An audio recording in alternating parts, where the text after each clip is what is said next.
Nous allons réaliser des bonbons au chocolat. Pour cela, on va vous révéler tous les secrets. Je vais d'abord vous présenter Bertrand Ballet, démonstrateur chocolatier pour la marque Belcolade. Je vais présenter mes collègues.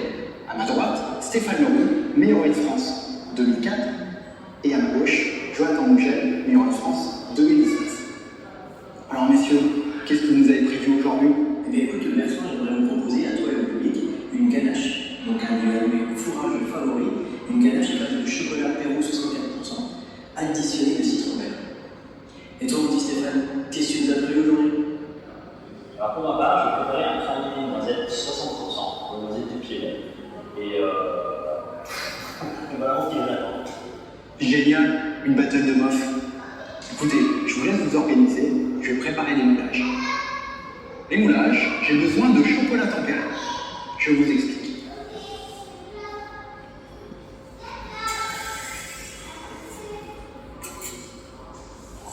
Alors, vous allez me dire pourquoi tempérer du chocolat? Pour 4 raisons. Pour le rendre brillant, cassant, fondant en bouche et rétractable. Mon chocolat est à 50 degrés, un chocolat du Pérou.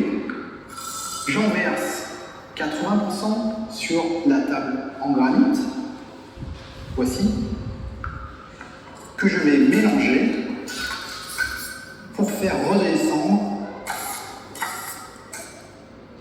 à 29 degrés. Le débarrasser dans ce qu'on appelle un bassine de cul de poule.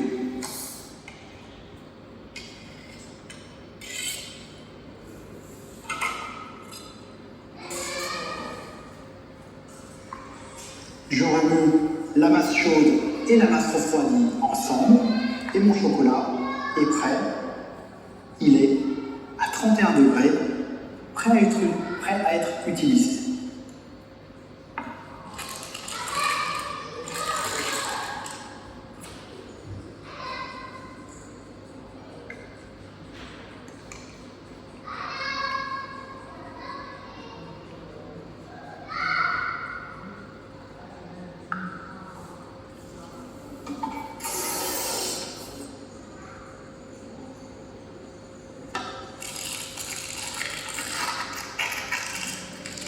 Il nous reste à les garnir.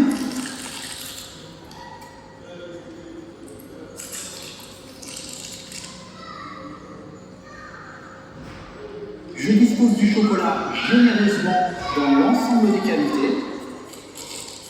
Je tapote le moule et j'enlève l'excédent comme ceci.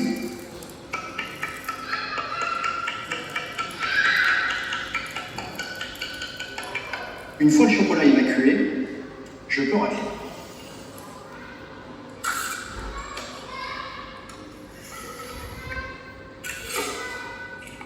Voici, le moulage est fait. Il me reste à le laisser cristalliser.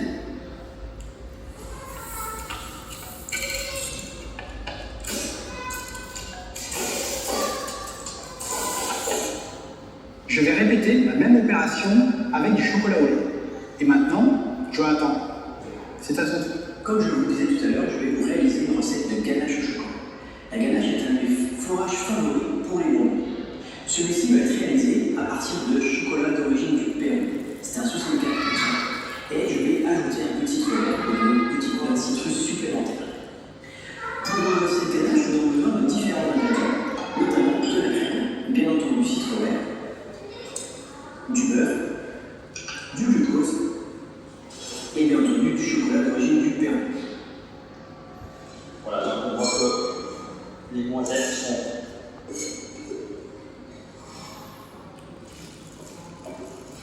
commencent à être bien colorées, mais du caramel. Alors ça c'est un des procédés qui permet de fabriquer des pralinés. Après il y en a d'autres, hein. On peut aussi cuire les sucres séparément avec la noisette. On va caraméliser le sucre d'un côté et torréfier les noisettes de l'autre et mélanger l'ensemble après. Mais généralement ça donne des notes de caramel un petit peu plus amères. Donc ça c'est un des procédés qui permet de faire des pralinés. Il y a celui-ci où on mélange vraiment l'ensemble et on va caraméliser le sucre avec la noisette. Et là il va vraiment y avoir une sauce entre sucre et la noisette qui fait qu'on va avoir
Donc là, j'ai obtenu ma masse caramélisée et refroidie, donc je vais pouvoir la casser en morceaux, comme ceci.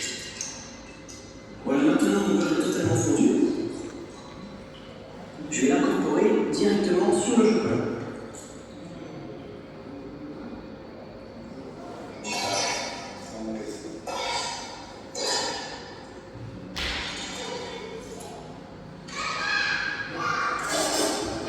Nous allons faire un premier mélange à la maîtrise.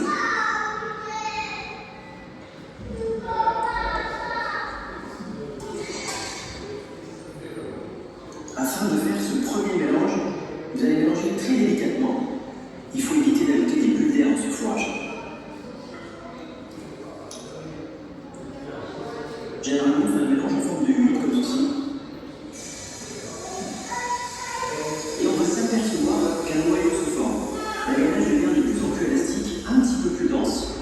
Donc la première étape consiste à réduire sous forme de bleu. Dans cette étape-là, on a une étape de crâne, c'est ce qu'on appelle du crâne. Donc ça, c'est une technique qui permet éventuellement d'organiser une forme de des choses comme ça. On va laisser énormément de morceaux d'amandes dessus. Grâce au mixeur, simplement faites attention de ne pas incorporer de bulles d'air. Voilà, le fourrage est en train de se former.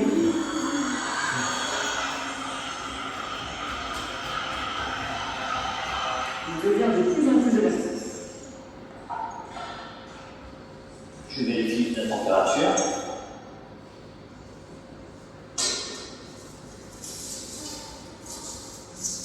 Pour le température du panier, il ne faut pas dépasser les 22 degrés. Si le panier dépasse les 22 degrés, on a deux solutions. Soit on laisse refroidir tout seul, mais bon, en général, je n'aime pas trop ça. Ou alors on le table. On fait un petit peu comme ce qu'a fait Bertrand tout à l'heure. On va le verser sur le marbre et le mettre à température. On va le travailler avec un triangle. Et ensuite, on va avoir quelque chose qui va descendre en température. Et Messieurs, vos roulages sont prêts. Allez, un noir Pérou pour Jonathan et un lait Venezuela pour Stéphane. Merci Bertrand. Nous allons maintenant procéder au garnissage des bonbons. La ganache est à bonne température, les bonbons sont excellemment bien moulés, nous allons pouvoir garder. Je mets ici une poche pâtissière.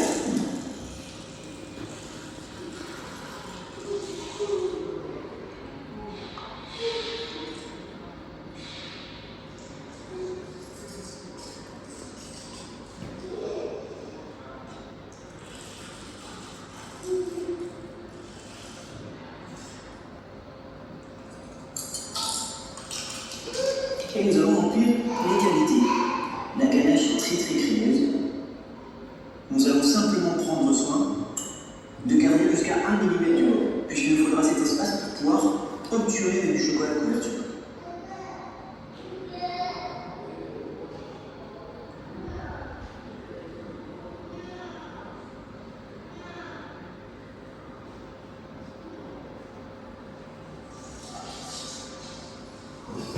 Avant de pouvoir obturer les moules, je vais quand même attendre au moins 1 heure entre 18 et 20 degrés, enfin idéalement 18 degrés, toujours pareil, avec une hygrométrie contrôlée, de manière à ce que le praline ne prenne pas d'humidité. Le but maintenant est de faire vibrer un petit peu la pelle de chocolat, toujours afin d'évacuer les bulles d'air. Et voilà. Donc là, je vais pouvoir procéder au démoulage, le chocolat est parfaitement cristallisé.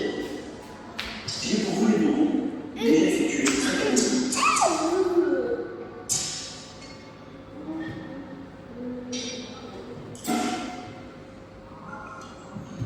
Et voici